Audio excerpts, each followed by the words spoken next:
Okay, so right after you get your fresh tattoo, you're actually supposed to wrap it up with either cling wrap, or I prefer to apply some pad on it.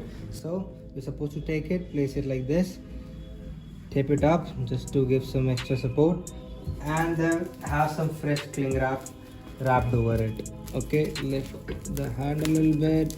There you go. Okay, so right after you get your tattoo done and it is wrapped, this wrap is supposed to be taken off after 2 hours or before 12 hours.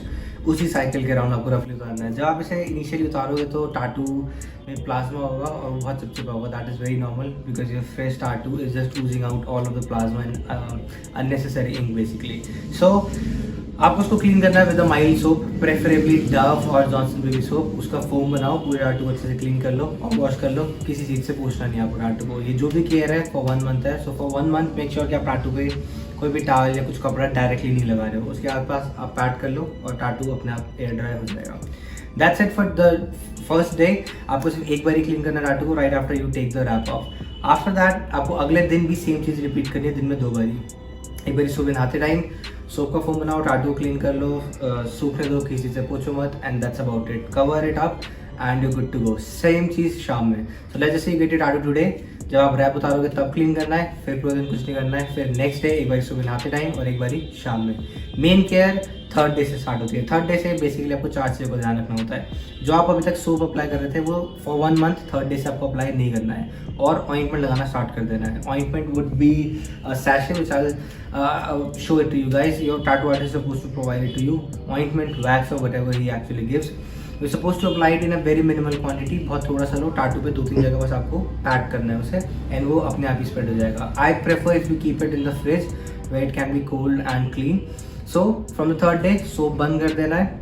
टाटू के ऊपर directly नहीं लगाना है. आप normal बात लो, हल्का बहुत foam हो जाता है, that's fine, but deliberately don't rub it right over your tattoo and start applying ointment twice a day in a very minimal quantity. You have to remember that less is more. ज़्यादा ointment नहीं लगाना है, कम ही लगाना होता है.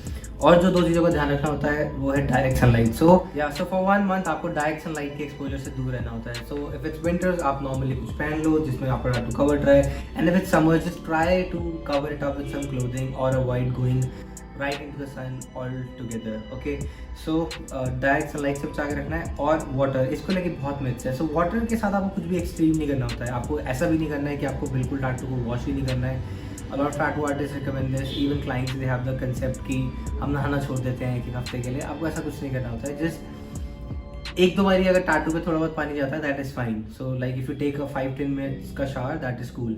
You just not suppose to soak it for 30 minutes और 2 to 3 times a day in dirty water. तो दिन में 2-3 बारी जाए that is absolutely fine. So let's just recap. 3rd day से सोप नहीं लगाना है, ऑइंटमेंट दिन में 2 बारी लगाना है, डायरेक्ट सनलाइट को अवॉइड करना है और वाटर थोड़ा बहुत जाए दैट इज फाइन. अब सबसे इंपॉर्टेंट केयर ये कि टाटू एक चोट है तो वो उसी की तरह हील होगा, यानी कि उस पर स्कैब्स आते हैं, पपड़ी बेसिकली. तो जब पपड़ी आती है तो आपको इचिंग होगी और आपका मन करेगा कि आप उसे पील ऑफ कर लो, but that is exactly what you not suppose to do. You not suppose to scratch it, pick it up, nothing. अगर आपको ज़्यादा इचिंग है यू कैन स्लैप इट, या फिर आप टाटू के आसपास उसको थोड़ा बहुत इच कर सकते हो, या फिर आप ऑइंटमेंट भी अप्लाई कर सकते हो. Okay, 2 to 3 days after you get the tattoo आपकी पपड़ी आनी स्टार्ट हो जाएगी टाटू के ऊपर, and within 7 to 10 days वो सारी खुद ही चली जाएगी. एंड जब पपड़ी जाती है तो इनिशियली कलर काफ़ी डल आता है. बेसिकली आपकी डेड स्किन उतरने से टाटू के ऊपर वाइटनेस आ जाती है. That is very normal. It is part of the healing process and happens with everyone. So you just suppose to keep applying ointment and वो धीरे धीरे इवेंचुअली खुद ही चली जाती है सारी dryness. By the end of 3rd week mark आपको almost tattoo heal दिखेगा. You just have some whiteness around it and keep applying ointment within a week वो भी चली जाती है. So roughly it takes like 30 to 35 days for your tattoo to heal up, and then we can see and judge कि क्या result आया है, whether you need a touch up or not. Before that आपका tattoo dark भी होगा, light भी होगा. It is very normal. You're just supposed to keep applying the ointment, make sure all the dryness goes away, and wait for 30 to 35 days before you can show it again to your tattoo artist. Consult with him if you or her. If you need a touch up, you can get it done. Hey, before we really finish off this video, I just want to mention that there's no perfect way to heal a tattoo. Alright, so this is just how I have achieved the best results, be it for a minimalistic tattoo or even an entire sleeve. This method has worked out for all types of skins, for every person, be it a male or a female or any age group. So I really stick to it. I've tried dry healing, I've tried the dermalize, I've tried many different manners to really see what kind of results I get from my tattoos. But this is easy, this is safe, and it basically works out for everyone. So you might hear different stuff from different tattoo artists. I'll just recommend you to listen to what your artist really tells you and have faith in him or her, and really judge a tattoo artist by their heel results. And if you think that the heel result is impressive, you should listen to them. And yeah, I'll see you in the next video.